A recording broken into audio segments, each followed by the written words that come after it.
Good afternoon. You're watching CNN News 18. My name is Toya Singh. We are continuing to bring you visual snapshots of how the entire nation is celebrating Independence Day today. At the same time, though, we're also going to take a deep dive into political stories as they're playing out across the country. Our first is the play out of a story in Karnataka. Let's take a look. All right, you might remember that the Chief Minister had yesterday made in Karnataka, so this is we're talking about Siddaramaiah in the newly put in place Congress government. He'd made the statement that the national education policy would not be put in place in Karnataka. Now, Nirmala Sitharaman, the finance minister, had responded to that, and we've now got a response to what she had to say. So, Nirmala Sitharaman, the finance minister, had responded to the Chief Minister's statement. She had made a comment about it. Now DK Shivakumar, who is the Deputy Chief Minister in Karnataka, he's responded to her statement. He said, I want to ask her, why was the NEP not implemented in BJP ruled governments? Why only Karnataka? NEP is the Nagpur Educational Policy. Nagpur Educational Policy obviously being a reference to where the RSS is headquartered. He's also said there is a lot of lacunae in it. We cannot play with the future of our children. We will give a strong foundation for our children. Remember, the national education policy is one that leaders of a few states, Kerala for example, here we're saying Karnataka, have voiced their opposition to. We'll take a deeper dive in just a second, but first take a look at this reaction. Sir, Nirmala Sitharaman has reacted to the state government's decision of abolishing the NEP. She says that because the Congress government here in Karnataka dislikes PM, that's the reason they want to abolish NEP. No, one thing I would like to ask our finance minister, we are very proud that she is from my state. But one thing I would like to ask, why did not BJP government in Uttar Pradesh, in Gujarat, in Madhya Pradesh, or wherever the governments are there, in Haryana and other part of the state, why did not BJP government adopt NEP? Please tell that. Why only Karnataka? Of course,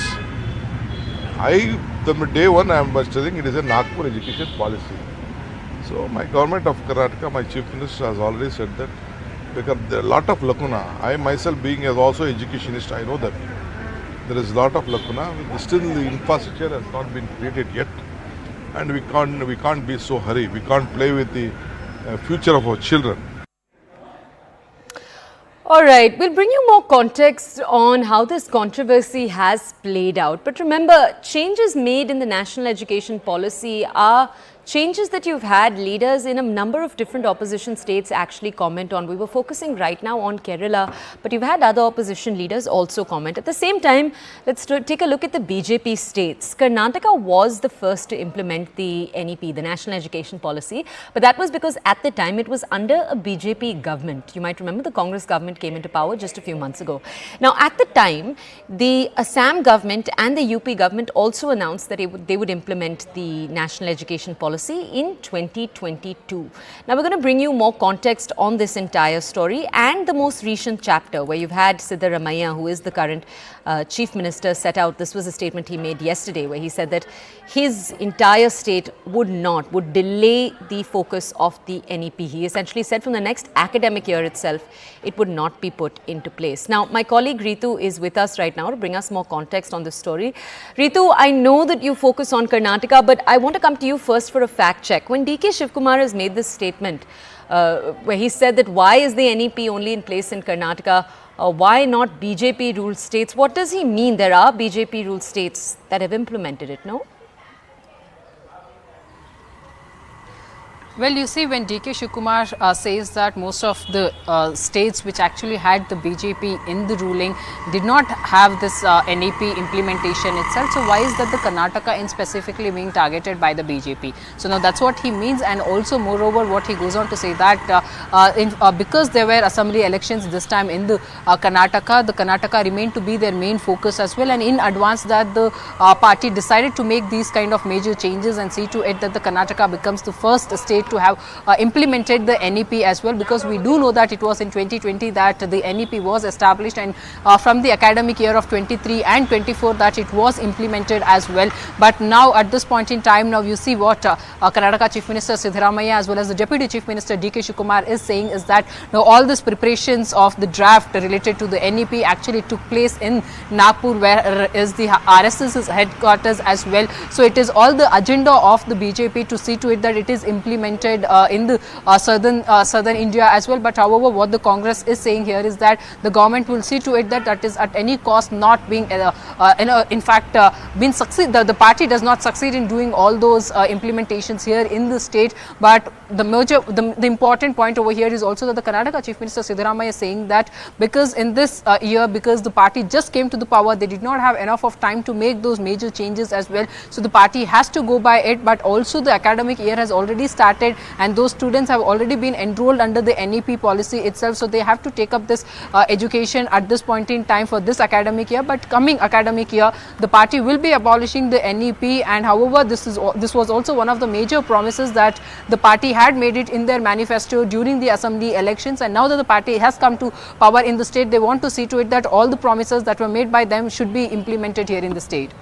Okay, can you just tell our audiences, Ritu, we know that the Karnataka Congress had made it very clear in the run-up to the assembly elections itself that they were going to do this. So, are there any parts of this announcement that are actually surprising, the announcement that came in from the Chief Minister yesterday?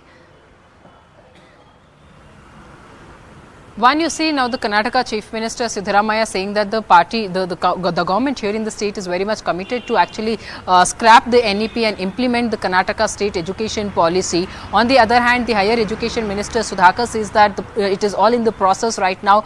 There are the panel formations that have been done. Actually, the panel is looking into what kind of changes needs to be done, and why specifically that, because once the party announces that it has been scrapped, then the BJP, of course, here in the state will be up in arms and will also express their outrage as well. So the party does not want to be blamed in any those terms. That's the reason the government says that there is a panel which is actually studying on those terms as well, that why that should not be implemented here in the Karnataka. Doesn't matter what the BJP, in fact in this case, is also saying that the students have all the freedom to go ahead and choose their languages as well. So why is that actually then the state government opposing the NEP there again? But as said, you see, it needs to be seen that majorly how the party will go ahead and scrap it, or whether or that the party will then suddenly come out and say that according to the state education policy, these are the terms that needs to be followed, and by that there should be some changes that needs to be done in the NEP as well as per the state's education policy as well. So all that technical details will actually only emerge when the panel had actually studied this whole NEP in brief.